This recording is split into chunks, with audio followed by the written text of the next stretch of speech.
Vancouver's Econoline Crush has been serving up its unique blend of metal, electronica, and arena rock for more than 30 years. On September 26th, the band released their new single, New Gold Magic, ahead of their new tour, which kicks off October 4th at the Rickshaw here in Vancouver. And here to talk about all of that and more is frontman Trevor Hurst. Good morning. Good morning. How are you? I'm great. You won't remember this, but we met twice before. Once at the auto show in BC Place in the 90s. The second time was in 2010 at Holland Park in Surrey. I was about to introduce Blue Rodeo, and you were there, I believe, as a roadie of sorts for Jim Cuddy, and you were telling me a story about how people often mix the two of you up. Do you remember that at all? I do look like his weird sort of brother kind of vibe. Yeah, I do look. Was that Holland Park thing with the Olympics? Yes, yes, it was. So that was I was there as the I was there as I emceed both the inside and outdoor stage, and I remember that show. You know why? I totally remember it now because I came over to Monitor World from the other side, and I was talking to Greg Keeler, and he was like in between songs or something, and he's like, "What the hell? Can they turn that down?" Because Delhi to Dublin was in the other room, and it was just loud. I remember that now. Yeah, you had darker hair in those days, so I could see why people would mix you and Jim Cuddy up, but not so much these days, of course. No. Of course, we're talking about a new single, a new tour. Is there a new album on the way as well? Yes, we're kind of like, it's a different time now. It's sort of strategically, as an indie band, we're trying to figure out ways to get it done. But yeah, I went down, worked on three songs with this Kane Churko producer whose family comes from Moose Jaw, Saskatchewan, but now they live in Las Vegas. Um, and we have a couple other things, a couple other songs going, so hopefully we'll finish it up. But we've got the first chunk of the album done anyway. Now, New Gold Magic sounds like it would fit in right. It fit right in with your hits from the '90s. When you write, is there a conscious decision to stay within that established style or framework, or does it just happen naturally? I think it just happens because I'm always pushing to try and move into any, like I like to expand as an artist, so I like to change sort of with every record and push and push. But I think eventually it always leads back to what you love, and this is the kind of music that we love.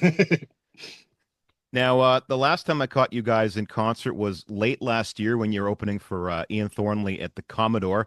From what I remember, you guys went over very well, almost like you were the headliners. What do you remember about that set? It was well, I hadn't seen Ian in a long time and I missed seeing him, so I loved that. And I remember when I walked out on stage, I thought, holy smokes, I've never seen the Commodore this full for an opening band. And it felt great. I mean, the audience was it was so yeah, it was just I'm at a loss for words. It was just really, really enthusiastic response, and it felt so good. Like Vancouver's, still has some love for this band, I guess. Now, you are opening your new tour at the Rickshaw this Friday. What can folks expect? Any surprises up your sleeve, perhaps? Well, I think it'll be a pretty big and broad set list from all of the, facets and stages of the band. So I think that they'll hear some songs that they maybe weren't expecting. Also, we're going to play New Gold Magic for the first time live, so that's kind of exciting. And yeah, I mean, it's the usual thing. We love to put on a really good show. We like to kind of go out there and shake out the demons. So that's what we do every night. Now, you've also booked another tour, this one with Live, and you're among a number of openers, Big Wreck and The Damn Truth. Uh, what goes through your mind when you're picked up for something like that? Well, this is the strangest thing because the about 2, 3 months ago, I was talking with a friend and they were asking me about like what are some of the things you miss about the way it was before versus now. And I said, just very small things. But I said, we did our last radio show in the States, and we were headlining the B stage, and then I forget who was headlining the main stage, but it was crazy. We had Moby opened up for us, so it was a wild day. I remember thinking, how is this possible? But we had a pretty good following down there. And as we finished and were packing up, I could hear live playing on the other side of the hill on the main stage. And Ed is just such a great singer. And I remember saying to the friend, I said, man, I hope I get to see those guys play again because he sings so well. I really, really, really would love to, do a show with them or maybe just get on a festival with them sometime because I just think he's a great singer. I think the band's a really good band. And it was almost like we manifested it because I didn't see this coming, but I guess we were in the running and we got a slot. All right.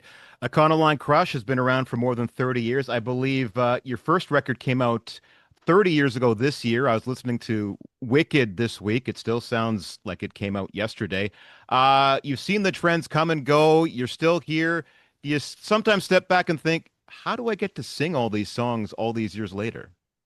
Yeah, I mean, it is bizarre. I remember we used to battle with radio station programmers because they would say, well, there's too much keyboards, or this is too disco, or it's too EDM, or whatever for rock, and the pop was too heavy for the pop, and so we were always battling to get on the radio station. But I always felt like we knew where it was going. We knew that, like, I felt like if you have the technology and stuff, it will eventually be used. And so I don't know. I always felt too like programming, loops, all those sounds, they didn't take away from the heaviness of the music or they didn't take away from the rawness of the band. It just added more elements of to play with, and it added a way of bringing tension in, taking tension out, and really being vibey. And so I felt like eventually people would get what we were doing. It may take longer than we thought. And I think it's kind of cool now because people would say, oh man, this stuff you're making, you won't even be here 5 years from now. And anybody that told us that is no longer here, and we're still standing. You outlasted your critics. Yeah, which is wonderful. And there was no hard feelings. I understand how people, music is a very personal thing and they have their tastes and stuff, and we were pushing the boundaries. But I think that's important as an artist, and I'm really proud of what we've accomplished. I'm proud of how we stuck to our guns and the way that we like to make music and never really changed. All right, let's leave it there. Trevor Hurst is the lead singer of Econoline Crush. Their new single, New Gold Magic, is out now, and they play the Rickshaw here in Vancouver on Friday night. Thank you, sir. Thank you so much.